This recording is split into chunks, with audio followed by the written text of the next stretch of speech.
yung kartada pang number 50. Nakaw! Ang iya si Kuya, grabe bumanat si Kuya, oh. So, yan po, Silver Voice TV, official channel po niya yan, 115k subscribers. Yan po. Tingnan nyo naman yan, Gar, 190 views, 2 hours ago, 108 views, 5 hours, 500 views, 1 day ago. Nako, Wonder Boy, inaasar ng mga netizens. Silver Voice TV, namumulubi nga ba ang kanyang views? Opo, Wonder Boy po pinag-aasar ng mga netizens. Mauudyo kaya si Wonder Boy na labanan na lang si Filipos Intumbua para malaman ng mga Pinoy haters ni Wonder Boy na kaya niya si Filipos Intumbua. So, ito, panoorin natin yung yung screen recording ko sa paano inasar si Wonder Boy ng mga netizens sa page. Ayan na po. Nakita ko po yan sa page ng isang Facebook. So, Filipos Intumbua, hinahamon na si Carl James Martin. So, dito po, tingnan po natin yung mga pang-aasar ng mga Filipino fans, no? Tara na po ating isa-isahin. Ito po. Ito, par. Napakasakit nito, par. Number 2 sa ranking. Yung kartada pang number 50. Nakaw! Ang iya si Kuya, grabe bumanat si Kuya, oh.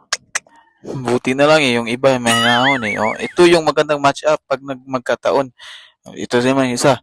Ito yung sinasabi ko na sa rank number 2 nga si Martin pero di subok sa mga malalakas mga haters kasi bobo. Oh my. Wow, ano kaya mangyayari si Filipos hindi takot mabugbog? Ano kaya sa Idol Martin? Diyan malalaman kung malakas ba talaga yung Wonder Boy. Wag puro mahihina kalabanin mo. Grabe magsalita, oh. Uy, manager ni Boy, ayaan, ipakita mo yabang mo, bagsak ka sigurado. Naku talaga, oh. Walang believe yung mga Pilipino sa kanya, oh. Buti na lang yung isa, mahinahon. Isa lang na yan si Wonder Boy kung magaling ba talaga. Di yung magaling lang si Wonder Boy dahil puro tune up yung mga kalaban niya para tumaas ang ratings niya. Masusubukan mo ang galing mo, Wonder Boy, kay Filipos. Oo nga. So, ikasa na yan. Diba? Ikasa na yan kasi may sasayang lang yung oras eh. So, number 2 ka, di ba? So, kalabanin mo yan si Filipos ni Tumbua. Ito, mayroon ding iba nag-aalala. Nako, sira career ni Martin. Malakas si Filipos. Kawawa, sinalang na agad sa mga matitigas. Nako, hindi pa naman po. Hindi pa siya sinalang. Okay lang naman mag-try high risk, low reward. Paktay si Martin, ana. Uy! Nako, tiwala yung mga kababayan natin. Sige, para matapos na dyan ang karir mo, Wonder Boy, kasi maaga ka lumaban dyan. May tulog ka dyan, James. Yan kasi, yan yung napapala ng mga mayayabang. Iba kasi yung mayabang sa karakter lang. Yung kay Alas, karakter niya yun. Yung mayabang yan. Yan yung mga nasa poder ng emperador. Papatulan niya ni Martin kung rank 400 pataas yan. Kaso nasa top 20 kaya malabo pa sa dagta ng pusit na papatol si Martin. Pag rank 400 lang siya, mga walang kwentang kalaban. At ito din, mainit-init din. Silver Voice TV, namulubi daw ang kanyang views. Hindi daw, namulubi talaga ang views ni Silver Voice TV. So, tingnan natin. So, yan po, Silver Voice TV, official channel po niya yan, 115k subscribers, yan po. Tingnan nyo naman yan, Gar, 190 views, 2 hours ago, 108 views, 5 hours, 500 views, 1 day ago. Tingnan nyo kung paano siya kinarwa, no? Kaya naman napabiglang switch siya sa mga sa politics. So, Duterte umamin, ICC is coming, 378, yung isa 511 views. Flood control ng Davao, kung ano na lang talaga. Mas malaki pa sa kisa sa buong Bicol region, 539 2 days ago. So, dito na lang talaga siya humuhugot sa kapag sinali niya yung pangalan ni Casimero. So, meron talagang views, 2.5k. Ito, dito siya makagain ng medyo malaki-laking views kay Casimero. Casimero, wala na naman promoter, 5.1k. Casimero, tinanggal na, 4.6k.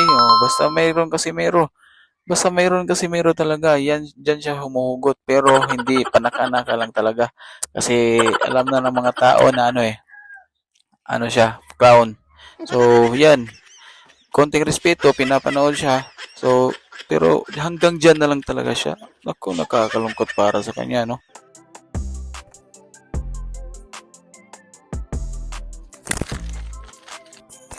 Dito nga po, no, ang mga medyo umabot po na na 5K views na videos ni ni SB is kapag nasa video yung pangalan ni ni General Casimero, ni Cuadro Alas, or kung babanggitin niya, or kung nasa video mismo si si Cuadro Alas. But nahalata ko lang but parang totoo nga yung yung sinasabi ng iba na yung impi daw, ang ibig daw sabihin nun is malas ng Pinas. Parang minalas nga sila. So hinala talaga. May talaga. Kinarma talaga sila. So, lahat ng mga fighters nila, halos lahat na tumumba na, o gumapang, sabi nga ng iba, boy gapang daw. So, sa latest din, si SB ay natalo din siya sa pusta dahil pumusta po siya kay Sanchez.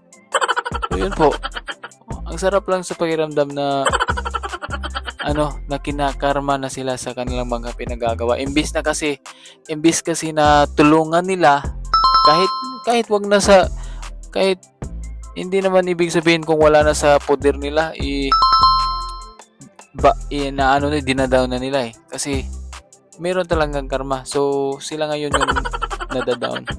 Pati nga yung banyagan nilang si Pitbull Cruz.